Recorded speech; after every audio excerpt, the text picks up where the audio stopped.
எல்லாருக்கும் வணக்கம். Welcome to Priyamudan cook with love. இன்னைக்கு நம்ம பார்க்க போகிறது பால் அல்வா. இது கடையில் வாங்காமல் நம்ம வீட்டிலையே எப்படி சூப்பராக, சிம்பிளாக, ஈஸியாக ரொம்ப ஸ்பீடாக செய்கிறதுன்னு பார்க்க போகிறோம்.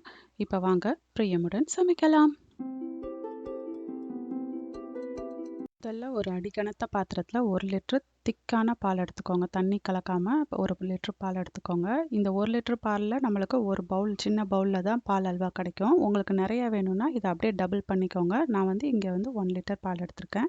முதல்ல பாலை நம்ம எப்பயும் கொதிக்க வைக்கிற மாதிரி பாலை நல்லா கொதிக்க வச்சதுக்கப்புறம் அடுப்பை நல்லா சிம் பண்ணிவிட்டு நீங்கள் நல்லா கீழே ஒட்டாமல், அப்புறம் சைட்ஸ்லலாம் அந்த பாலை நல்லா ஸ்க்ராப் பண்ணி விட்டு கிண்டி விட்டுக்கிட்டே இருக்கணும்.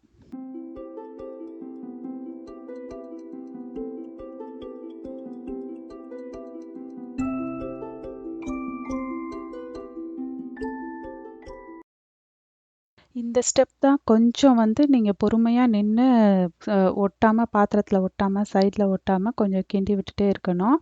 அதுக்கப்புறம் இது நல்லா வற்றினதுக்கப்புறம் அந்த 300 ml கிட்ட, அதாவது 3ல் 1 பங்காக நல்லா வற்றி சுண்ட காய்ச்சினதுக்கப்புறம் அடுத்த ஸ்டெப்ஸ் எல்லாம் ரொம்ப ஈஸியாக வந்துடும் நம்மளுக்கு. ஸோ இது மட்டும் கொஞ்சம் பொறுமையாக அதை கிண்டி விடணும்.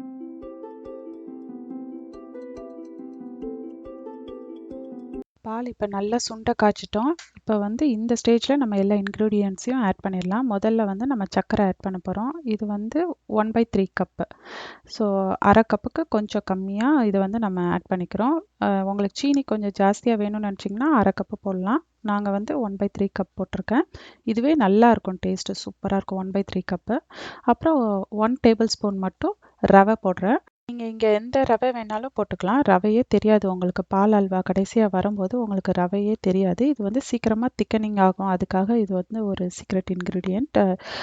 ஒரே 1 டேபிள் ஸ்பூன் மட்டும் ரவை போட்டுக்கோங்க. சைட்ஸ் எல்லாம் நல்லா அப்பப்போ எடுத்து விட்டுக்கிட்டே இருங்க. இல்லாட்டி அது ரொம்ப ஸ்டிக்கி ஆகி ஒரு மாதிரி சைடெல்லாம் அந்த பர்னிங் ஸ்மெல் வந்துடும். அதனால நல்லா சைட்ஸ் எல்லாம் எடுத்து விட்டுக்கோங்க. கீழேயும் நல்லா ஒட்டாமல் கிண்டி விட்டுக்கிட்டே இருக்கணும் இந்த ஸ்டேஜில்.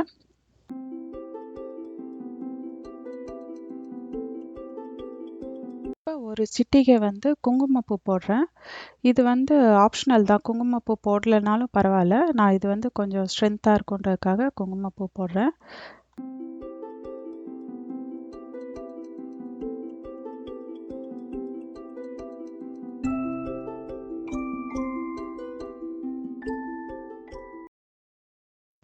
இந்த குங்குமப்பூ போட்டது நல்லா அந்த பாலில் நல்ல ஒரு சூப்பரான கலர் வரும் இந்த டைமில். இதுக்கப்புறம் நல்லா அடி ஒட்டாமல் நல்லா கிண்டி விட்டுட்டே இருங்க. சைட்ஸையும் நல்லா ஸ்க்ராப் பண்ணி விடுங்க. அப்போ தான் நம்மளுக்கு கொஞ்சம்னாச்சும் பால் அல்வா ஒரு பவுல் ஃபுல்லாக கிடைக்கும். நம்ம சைடில் இருக்கிறத எடுக்காமல் இருந்தோம்னா அது கொஞ்சம் ஸ்டிக் ஆகி அது சைடு மட்டும் கொஞ்சம் பேர்ன் ஆகி ஸ்மெல் வர ஆரம்பிச்சிடும். அதனால நல்லா கிண்டி விட்டுட்டே இருக்கணும்.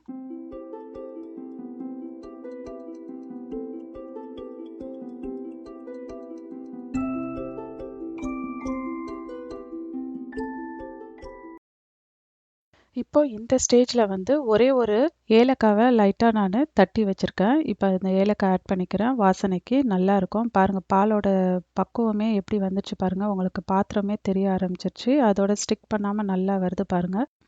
நல்லா பாத்திரத்தில் ஒட்டாமல் வருது. இப்போ இந்த பக்குவத்தில் நம்ம ஒரே ஒரு டேபிள் ஸ்பூன் தயிர் ஆட் பண்ண போகிறோம். கட்டி தயிர். அது ஒரு டேஸ்ட்டுக்கு நல்லாயிருக்கும். அந்த ஒரு லைட்டு புளிப்பு டேஸ்ட் வரும். சூப்பராக இருக்கும் அந்த அல்வாவுக்கு. இது கண்டிப்பாக போடணும். இந்த மிஸ் பண்ணிடாதீங்க இந்த இன்க்ரீடியண்ட்டை. இதுக்கப்புறம் நல்லா இப்போ நீங்கள் இதுக்கப்புறம் கை விடாமல் கிண்டிகிட்டே இருக்கணும். நல்லா பக்கத்துலேயே நின்று. இப்போ சீக்கிரம் உங்களுக்கு அல்வா பக்குவத்தில் வந்துடும். இந்த ஸ்டேஜில் நம்ம கொஞ்சம் கொஞ்சமாக நெய் ஆட் பண்ண போகிறோம். மொத்தமாக 3 டேபிள் ஸ்பூன் நெய் எடுத்து வச்சுக்கோங்க பக்கத்தில். நீங்கள் கொஞ்சம் கொஞ்சமாக அதில் அந்த ஒட்டுற மாதிரி இருக்கும்போது ஒரு கொஞ்சம் கொஞ்சம் ஸ்பூனாக ஒரு டேபிள் ஸ்பூனாக நெய் ஆட் பண்ணிங்கன்னா உங்களுக்கு நல்லாயிருக்கும்.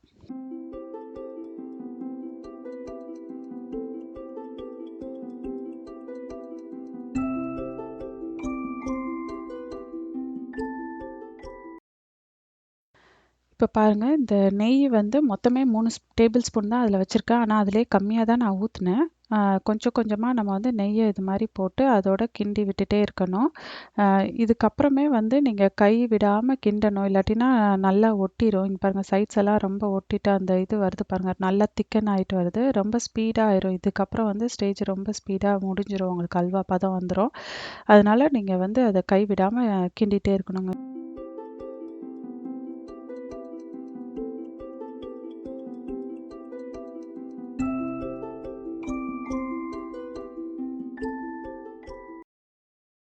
இது வந்து நான் ஒரு கையிலேயே வீடியோ எடுத்துக்கிட்டு இன்னொரு கையில் கிண்டிட்டு இருக்கனால இன்னும் கொஞ்சம் நல்லா கிண்ட முடியல. நீங்கள் நல்லா அந்த சைட்ஸ் எல்லாம் நல்லா ஸ்க்ரேப் பண்ணி எடுத்து விடுங்க, சூப்பராக வரும். இந்த நெய் வந்து கொஞ்சம் கொஞ்சமாக ஆட் பண்ணி நல்லா கிண்டி விட்டுட்டே இருங்க.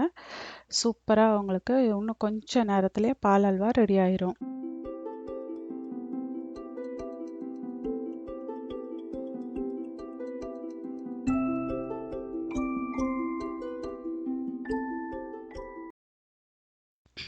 இதான் அந்த பக்குவம். இப்போ வந்து உங்களுக்கு சைடெல்லாம் நல்லா ஒட்டி எல்லாமே ஒன்றா சேர்ந்து கொலைட் ஆகி வரும். சைட்ஸில் வந்து அந்த நெய்யெல்லாம் வந்து உங்களுக்கு வெளியே விடும். அந்த மாதிரி ஸ்டேஜில் நம்ம வந்து நல்லா பெரட்டி ஒரே சேர எல்லாத்தையும் ஒரு சைடாக பெரட்டி எடுத்து இன்னொரு ஒரு பவுலில் நம்ம எடுத்து வச்சுக்கலாம்.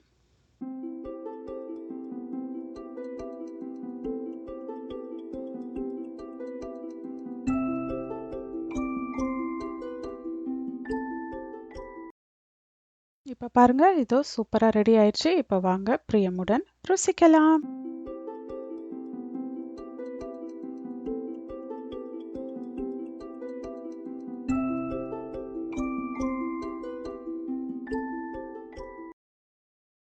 வாவ்! எவ்வளோ சூப்பராக இருக்குது பாருங்கள். அந்த டெக்ஸ்சரே சூப்பராக இருக்குது பாருங்கள். ரொம்ப டேஸ்ட்டாக இருந்துச்சு. நீங்களும் கண்டிப்பாக செஞ்சு சாப்பிட்டு பாருங்கள்.